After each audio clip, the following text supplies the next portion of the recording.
tentu sobat era sekalian tetap bertanya-tanya ya. Seperti apa panggung belakang politik Mega. Nggak Anies, nggak Ahok, tapi Pram ya. Ada faktor J dan B tentunya. Sontoloyo. Politiknya politik Sontoloyo ya. Coba kita bahas ini ya. Menarik apa yang disampaikan BBC ini ya. Bahwa pilihan terhadap Pramono Anung itu adalah pilihan jalan tengah. Ya, pilihan untuk menghentikan Anies itu pilihan yang membuat orang semua happy. Katanya ya. Oke. Kenapa demikian ya? Coba kita lihat ya. Ada kita baca berita ini ya. Beberapa bagiannya dan nanti kita ulas. Tapi begini, sobat era sekalian ya. Jadi pertama ya, memilih Pramono Anung itu bukan untuk perang. Tapi untuk jalan kompromi, menyenangkan Prabowo, kemudian menghindari tekanan atau ancaman dari J, ya, menyenangkan P, menghindari ancaman dari J. Menurut saya begitu. Kenapa? Ya, karena kalau J punya hitungan sendiri, kenapa dia tidak mau Anies dan tidak mau Ahok juga. Ya, demikian juga P. Kenapa dia tidak mau Anies dan tidak mau Ahok juga kelihatannya. Ya kan?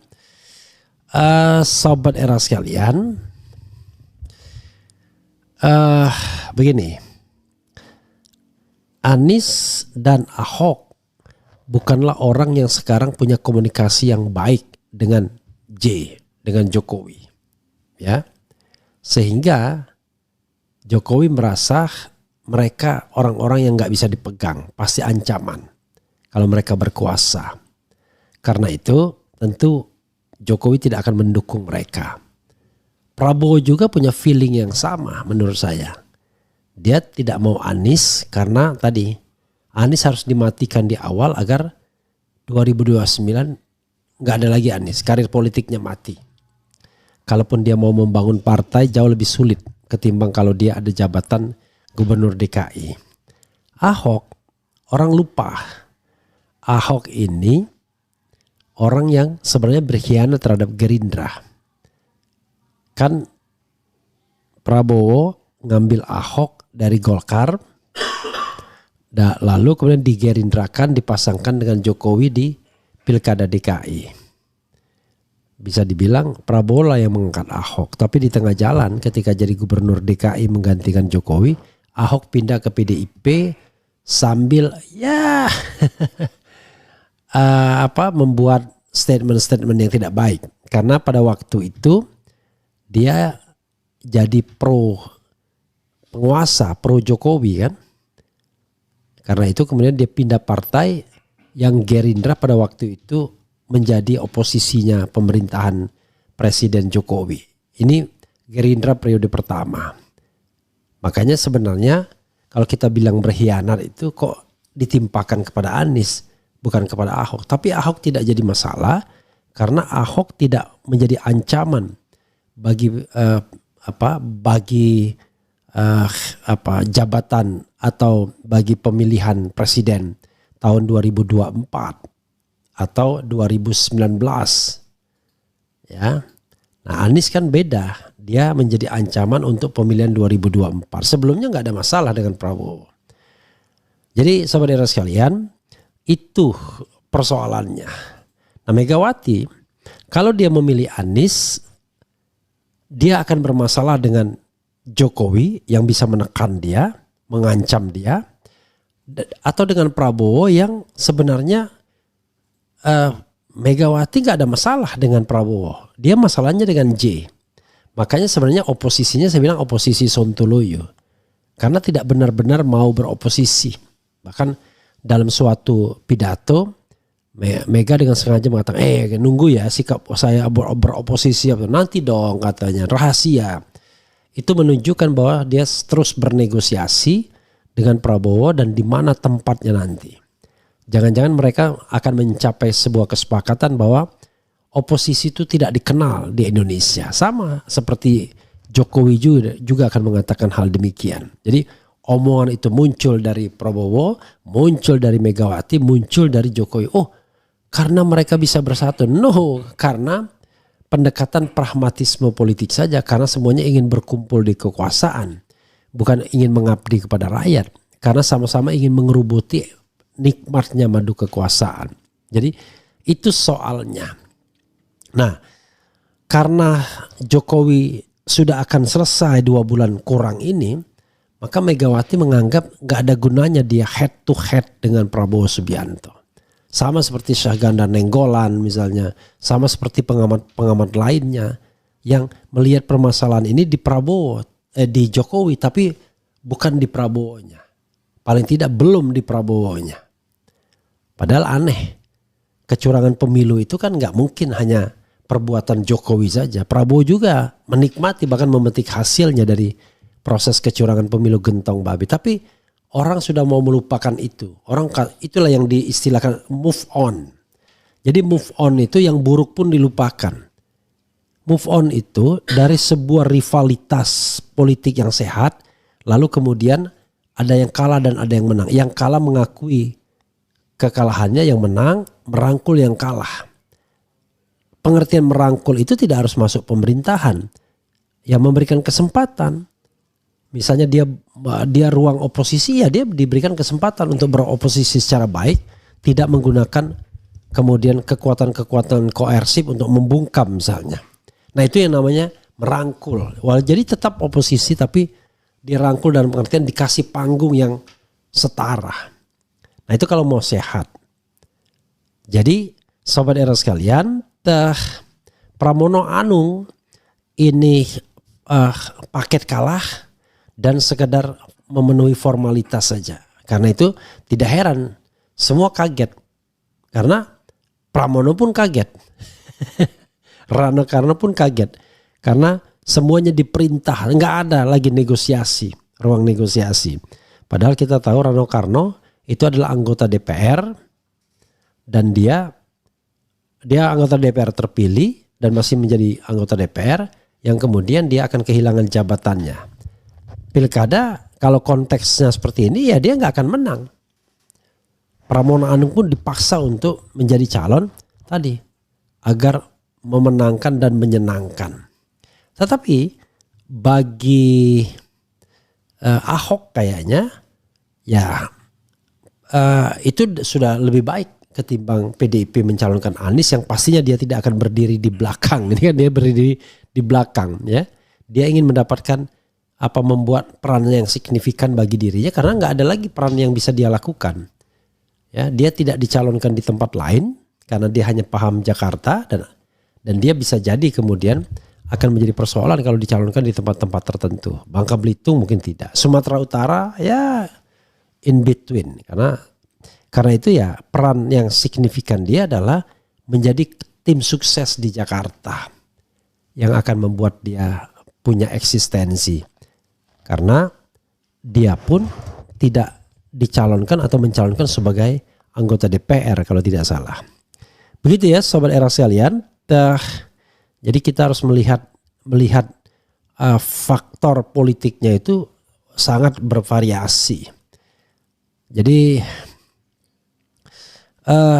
ya jadi kalau berharap Megawati untuk melakukan politik oposisi itu nggak masuk akal.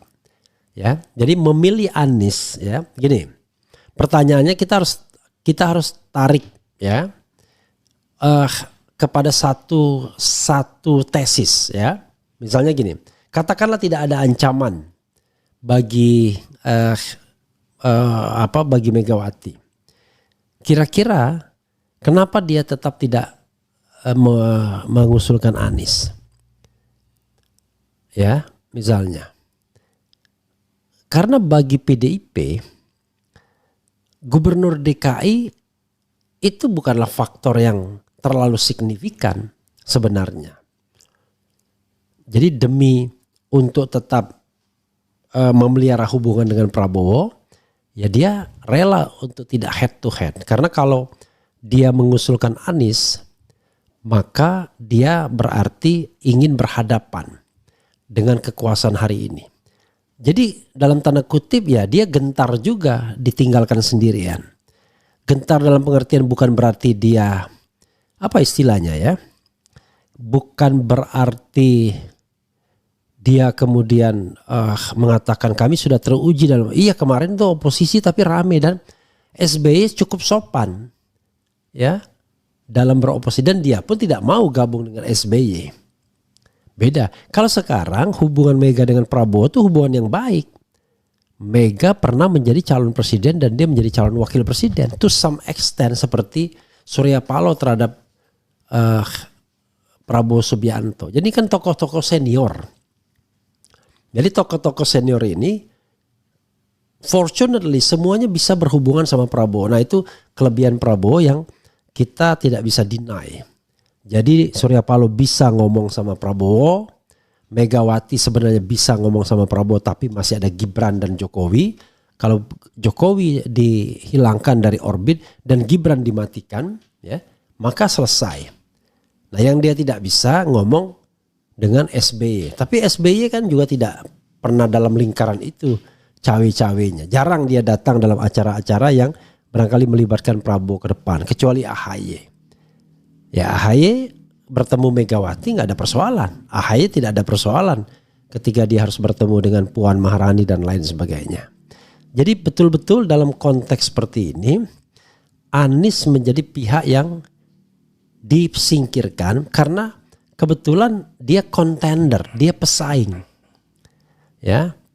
Jadi dia pesaing. Ganjar tidak dianggap sebagai kartu yang membahayakan bagi Prabowo. Karena Ganjar sangat bergantung pada PDIP. Kalau dia tidak dicalonkan PDIP, ya sudah selesai, ya kan? Dan tidak pernah terjadi bahwa masa Ganjar itu genuine ada. Yang ada adalah masa PDIP. Tapi masa Anies itu ada. Paham ya? Masa Anies itu ada. Karena itu ya Anies harus dipatahkan kakinya, kartunya dimatikan sehingga dia tidak terus membesar. Padahal dia tokoh non parpol. Bayangkan kalau seandainya dia membangun partai politik. Dan kalau misalnya Anies di PDIP kan itu sama saja mematikan Anies, mengecilkan Anies. Jadi sahabat sekalian, yang seperti ini ya apa boleh buat. Jadi kalau menurut saya Anies tidak akan mungkin masuk PDIP dengan banyaknya kepentingan seperti itu. Apalagi kalau kita kaitkan dengan undang-undang MD3, wah tambah. Karena Perpu bisa dikeluarkan setiap saat, RUU bisa dibahas setiap saat. Sehari pun bisa membahas RUU. Ketika Perpu itu dibawa ke DPR misalnya, maka DPR tidak akan menolaknya. Karena semua fraksi sepakat. Misalnya undang-undang MD3 itu harus diubah. Nah ini juga sebenarnya punch, ya, pukulan terakhir Jokowi untuk membuat Mega takluk. Selain kasus-kasus hukumnya. Jadi PRAM itu pertemuan semua pihak. Jokowi oke, ketawa. Megawati merasa aman juga. Prabowo juga merasa aman. Jangan lupa mereka dalam satu kabinet masih. Mereka bertemu dalam rapat dan lain sebagainya. Masih personal relationship-nya masih terbangun dan lain sebagainya.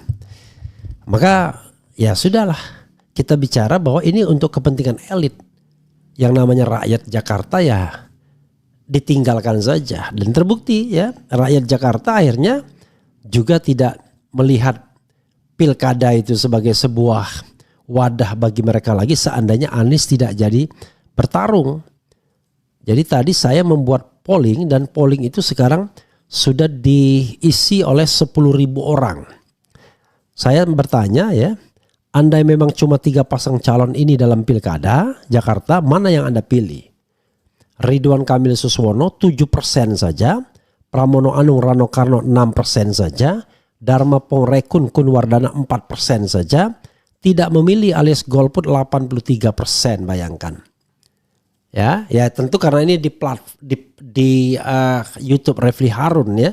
Tetapi saya lihat di Republika juga begitu juga. Dengan 2.575% mengatakan tidak